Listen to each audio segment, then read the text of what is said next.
Le moins que l'on puisse dire, c'est que Emmanuel Macron n'y est pas allé de même moque dans son discours prononcé face au corps diplomatique français à l'occasion de la 30e conférence des ambassadrices et des ambassadeurs. Alors que la France est de plus en plus indésirable dans ses anciennes colonies en Afrique, Emmanuel Macron se veut rassurant. Non, la France n'est pas en recul en Afrique. Elle est simplement lucide, elle se réorganise. Par la suite, le président français a multiplié les gaffes. Nous avions une relation sécuritaire.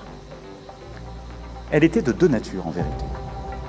Il y a une partie, c'était notre engagement contre le terrorisme depuis 2013. On avait raison. Je crois qu'on a oublié de nous dire merci. C'est pas grave, ça viendra avec le temps. L'ingratitude, je suis bien placé pour le savoir, c'est une maladie non transmissible à l'homme. Parce qu'on était là à la demande d'États souverains qui avaient demandé à la France de venir.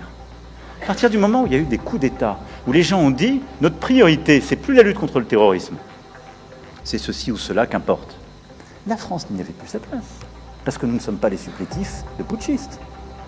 Aucun d'entre eux ne serait aujourd'hui avec un pays souverain si l'armée française ne s'était pas déployée dans cette région. Quant au retrait annoncé des forces françaises au Sénégal, en Côte d'Ivoire ou encore au Tchad, Emmanuel Macron précise. Et donc nous avons proposé aux chefs d'État africains de réorganiser notre présence. Comme on est très poli, on leur a laissé la primauté de l'annonce. Mais vous ne vous trompez pas, c'est nous qui l'avons... Et parfois il a fallu pousser. Mais pas parce qu'on est poli, correct et qu'on se réorganise nous-mêmes, qu'il faudrait que ce soit retourné contre nous en disant ils sont chassés d'Afrique. En Afrique, ce discours ne passe pas. Le Premier ministre sénégalais a notamment réagi, qualifiant les informations d'Emmanuel Macron de totalement erronées. Relativement au départ annoncé en décembre dernier des forces françaises du territoire, Ousmane Sonko précise. Aucune discussion ou négociation n'a eu lieu à ce jour et la décision prise par le Sénégal découle de sa seule volonté en tant que pays libre, indépendant et souverain. Même son de cloche du côté du Tchad qui juge méprisant le discours du président français avec un appel clair à respecter le peuple africain. Ça et là, les interventions officielles n'ont pas manqué de rappeler au président français le rôle notable de l'Afrique, notamment à travers ses soldats, souvent mobilisés de force dans la libération de la France au cours de la Deuxième Guerre mondiale.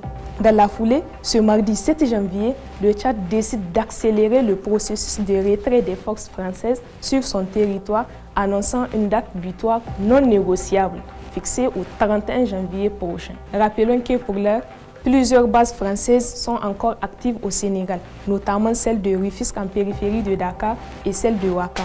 Au Tchad, un millier de soldats français encore présents devraient avoir quitté le territoire en respect de la nouvelle décision qui, selon Alain Mahalina, doit être respectée sans condition.